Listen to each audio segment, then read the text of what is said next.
اعوذ باللہ من الشیطان الرجیم بسم اللہ الرحمن الرحیم وَإِذْ نَجَّيْنَاكُمْ مِنْ آلِ فِرْعَوْنَ يَسُومُونَكُمْ سُوءَ الْعَذَابِ يُذَبِّحُونَ أَبْنَاءَكُمْ وَيَسْتَحْيُونَ نِسَاءَكُمْ وَفِي ذَلِكُمْ بَلَاءٌ مِّن رَبِّكُمْ عَظِيمٌ صدق اللہ العظیم رب اشرح لي صدری ويسر لي أمري واحلل عقدۃ من لسانی یفقهوا قولی اللہم ارنا الحق حقا وارزقنا اتباعہ وارنا الباطل باطلا وارزقنا اجتنابہ آمین یا رب العالمین۔ آیت نمبر 49 ہے سورہ بقرہ کی، اور بنی اسرائیل کا ذکر چل رہا ہے۔ یہاں سے جو مضمون ہے ہمارا، وہ بنی اسرائیل کو اللہ تعالیٰ نے جو انعامات بخشے ہیں اس کا ذکر شروع ہوا ہے۔ اب روان ترجمہ سنیے۔ وَإِذْ نَجَّيْنَاكُمْ مِنْ آلِ فِرْعَوْنَ، اور وہ وقت یاد کرو جب ہم نے نجات دی تم کو، من آل فرعون، فرعون والوں سے، یسومونکم، وہ پہنچاتے تھے تم کو، سوء العذاب، برا عذاب، یذبحون ابناءکم، وہ ذبح کرتے تھے تمہارے بیٹوں کو، وَيَسْتَحْيُونَ نِسَاءَكُمْ، اور وہ زندہ رکھتے تھے تمہاری عورتوں کو، وَفِي ذَلِكُمْ بَلَاءٌ مِّن رَبِّكُمْ عَظِيمٌ، اور اس میں بہت بڑی آزمائش تھی تمہارے بڑے رب کی طرف سے۔ ربکم عظیم، بہت بڑی آزمائش تھی تمہارے رب کی طرف سے، بہت بڑی آزمائش تھی۔ اس کو یوں دیکھتے ہیں، وَفِي ذَلِكُمْ بَلَاءٌ، اور اس میں آزمائش تھی، اور بلاء کی جو صفت بنی ہے وہ عظیم بڑی ہے، عظیم ہے، بڑی آزمائش تھی تمہارے رب کی طرف سے۔ تو دیکھیے یہاں جو نجات دی ہے آل فرعون والوں کو، آل فرعون سے، اور وہ جو عمل کر رہا تھا وہ کسی بنیاد پر عمل کر رہا تھا، ایک بات سمجھنے کی یہ ہے۔ اور دوسری بات ہے کہ حضرت موسیٰ علیہ السلام نے اللہ کے حکم سے جو ان کو فرعون سے نجات دی ہے، وہ کیسے نجات ہوئی ہے، یہ بڑے کمال کی بات ہے۔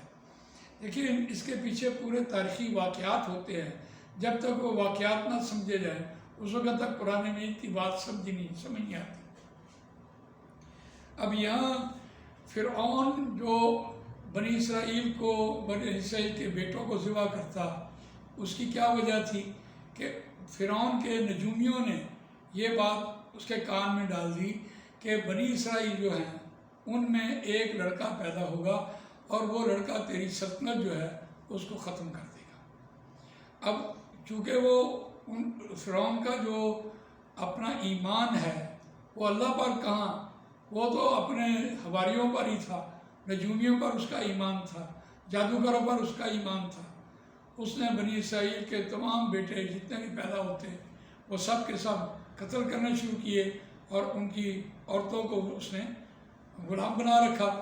ظاہر بات ہے جو جوان اور بوڑھے ہوں گے وہ تو زندگی گزار ہی رہے ہوں گے، لیکن جب ان کی اولادوں کو مارا جا رہا ہوگا، قتل کیا جا رہا ہوگا، تو کتنی بڑی اذیت میں وہ ہوں گے۔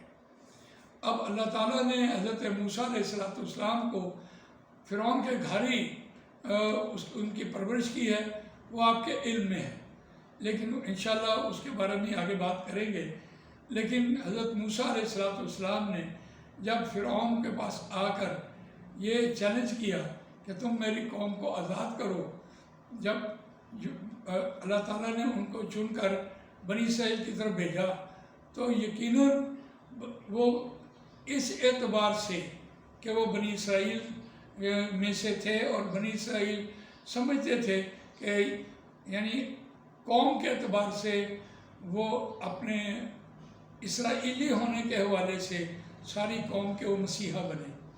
جب انہوں نے فرعون کے دربار میں جا کر یہ بات کہی کہ بنی اسرائیل کو آزاد کرواؤ، یعنی پیدا ہونے کے بعد، پلے بڑھنے کے بعد، جوان ہونے کے بعد، پھر فرعون کے دربار میں آ کر یہ بات جب بنی اسرائیل کی حمایت میں بات کی ہے، تو یقیناً سارے بنی اسرائیل جتنے تھے، ساری قوم کی قوم ان کے کان کھڑے ہو گئے کہ یہ کون سا ایسا شخص ہے جو قوم پرستی کی بات کر رہا ہے، یقیناً یہ ہماری مشکلوں کا مداوع کرنے والا تو اس اعتبار سے دیکھیے اس دور میں کون سا موبائل ہوگا یا کون سی کوئی تار سسٹم ہوگی کہ حضرت موسیٰ علیہ السلام نے وہ ایک آواز سے بنی اسرائیل کو نکالا.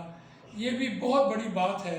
یقیناً جب انسان کے دکھ سانجھے ہو جائے تو تب عمل بھی سامنے آ جاتا ہے.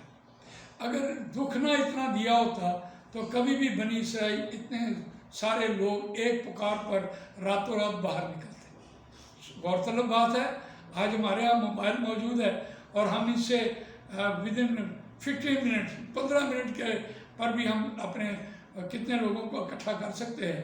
لیکن اس کے باوجود دیکھیے جب یہ آلہ جات نہیں تھے، کوئی ذریعہ نہیں تھا، تو یہ کون سی علامت تھی کہ بنی اسرائیل ایک رات میں سارے کے سارے ان کے ساتھ باہر نکل گئے. تو یہ یقیناً فرعون کا جو ایک ظلم کرنا تھا اور زیادتی کرنی تھی اور بچوں کو ذبح کرنا تھا، وہ ایک بہت بڑی علامت تھی کہ قوم اس سے کتنی تنگ آئی ہوگی کہ کسی ایک صاحب نے یعنی حضرت موسیٰ علیہ السلام نے ان کو باہر نکلنے کا کہا اور انہوں نے سارے ساز و سامان راتوں رات باندھے اور وہ نکل کھڑے ہوئے. وَإِذْ نَجَّيْنَاكُمْ مِنْ آلِ فِرْعَوْنَ يَسُومُونَكُمْ سُوءَ الْعَذَابِ. اور وہ وقت یاد کرو جب ہم نے نجات دی.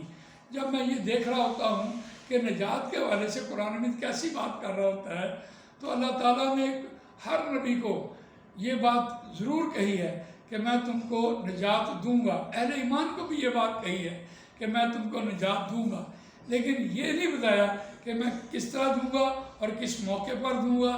یہ نہیں بتایا، نہ یہ طریقہ بتایا.